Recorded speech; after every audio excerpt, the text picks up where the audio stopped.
We're going to be talking about nourishing your body, a guide to balanced nutrition and flavorful eating. I'm going to give you a little background on myself. So this is my background. I want to let you know what my background is. So I've been a registered dietitian with the Academy of Nutrition and Dietetics for over 20 years. I have my master's degree in community health. I'm a member of the Oncology Nutrition Practice Group of the Academy that I belong to. I have experience with pancreatic cancer patients for 15 plus years. Mostly with one-on-one counseling, but also group classes like this. I also have experience with people that have diabetes and heart disease as well. So those are kind of some big, I guess, disease categories that I work with. So I like to first define, what is a nutritionally balanced diet? There's a lot of messages out there, and depending on who you listen to, what's the best for you. But we like to go with what's as most evidence-based as possible. Right now, the AICR, that's the American Institute for Cancer Research, the World Cancer Research Fund, the American Cancer Society, all have a similar message when it comes to the type of diet that might help prevent cancer and or help prevent its recurrence.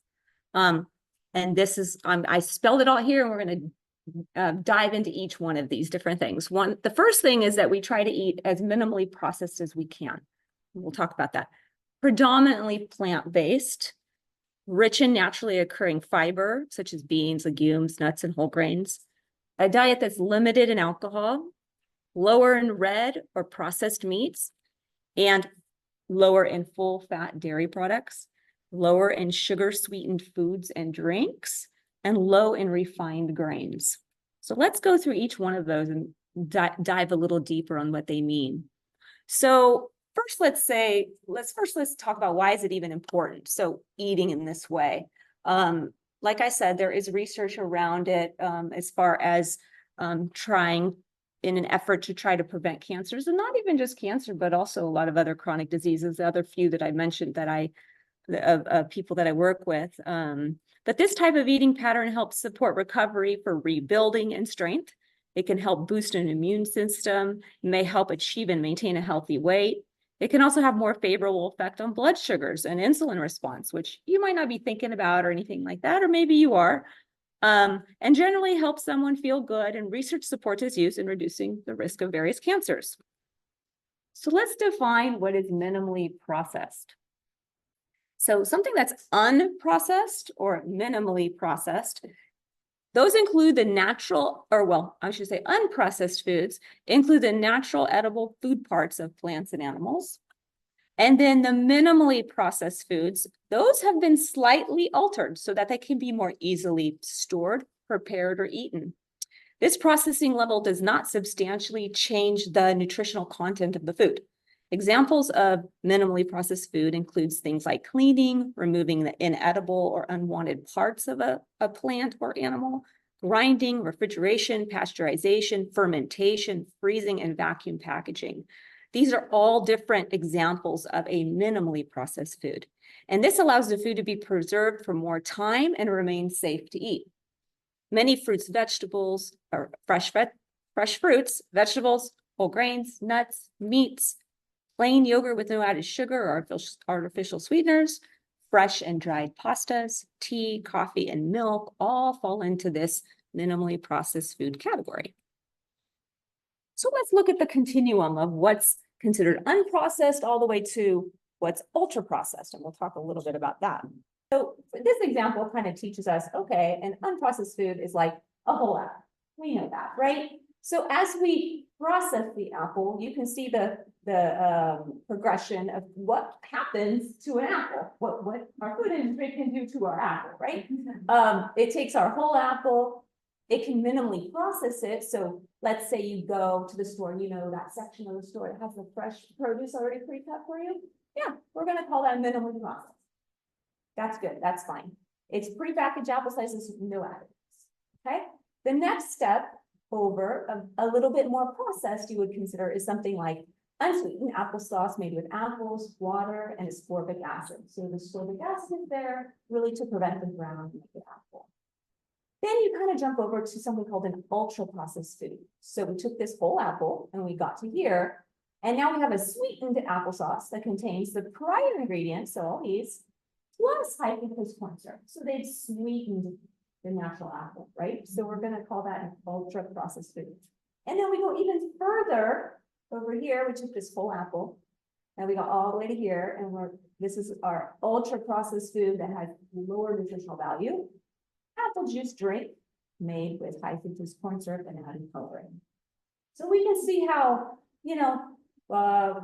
the processing levels that can happen to the food. Same thing with whole oat groats, eventually we got steel cut oats or old oats that's minimally processed so that we can digest the oats. Well, we have to take off some of it. Then we get to instant oats with added sugar and preservative only to enhance freshness. And then going further, it's something where they take instant flavored oatmeal, maybe with some flavorings, added sugar, artificial flavorings, maybe natural flavorings as well, and other additives again to improve the texture and freshness of it. And then we get to the highest end here, ultra processed food, a low fiber packaged oat containing cookie made mostly of refined flour, and there's only 2% oats. You know what I mean? So this is kind of teaching us how they can take a food and basically process it to this higher level here that we want to try to limit. So our goal is to reduce ultra processed foods, which if I go back looking at this slide, whoops, what did I do? Oh, there we go. This slide. Ultra processed food, where we go? It doesn't want to do the same. That's okay.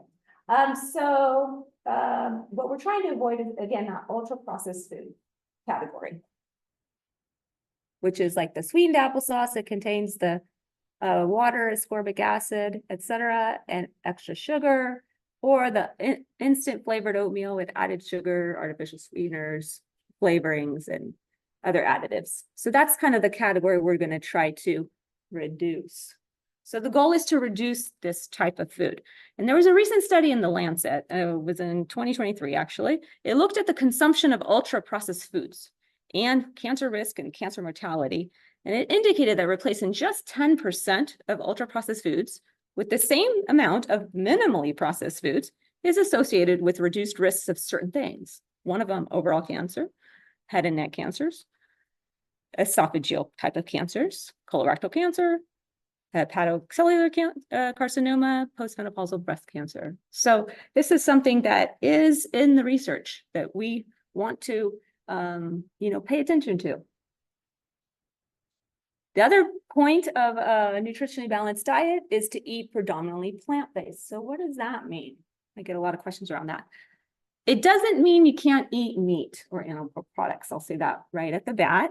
But it says that your meals are mostly composed of plants. And so when you think about plants, vegetables, whole grains, fruits, beans, seeds, and nuts are all considered part of the plant category. There's way more than that, but those are just a few.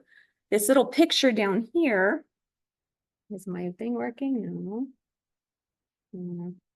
Oh, there we go. So this little picture here kind of shows us how much plant food goes on our plate when we put a meal together. So you can kind of see this is supposed to be, I think, some quinoa. This is like grilled veggies like zucchini and bell peppers. There's some tomatoes and some broccoli there. And I think this here is kind of your chicken meat there. So you can see 2/3 of it or so contains these plant-based food, and that 1/3 here may contain your lean protein like chicken, fish, or even plant-based proteins like tofu or beans. We also want to eat foods that have naturally occurring fiber. So fiber comes in 2 varieties. Both of them are beneficial to health. One's called soluble fiber and one's called insoluble fiber. Soluble fiber, it actually dissolves in water. It can help lower glucose levels as well as help lower blood cholesterol. Foods with soluble fiber are things like oatmeal, chia seeds, nuts, beans, lentils, apples, and blueberries. One way to notice what a soluble fiber is, like it says, let's say, it says oats or chia seeds. Has anyone ever put just oats or chia seeds in water and just watch it? What happens? The chia seeds get that outer coating. Gel, like a gel, right? So that's how I think about soluble fiber. It's like a gel. And it's really good at kind of grabbing onto things that aren't so good in our gut. That's the way I think of it. So that's what that's for. And a lot of foods contain actually both, but some have a higher percentage of soluble fiber. And like I said, oats, chia seeds are some of those categories of foods.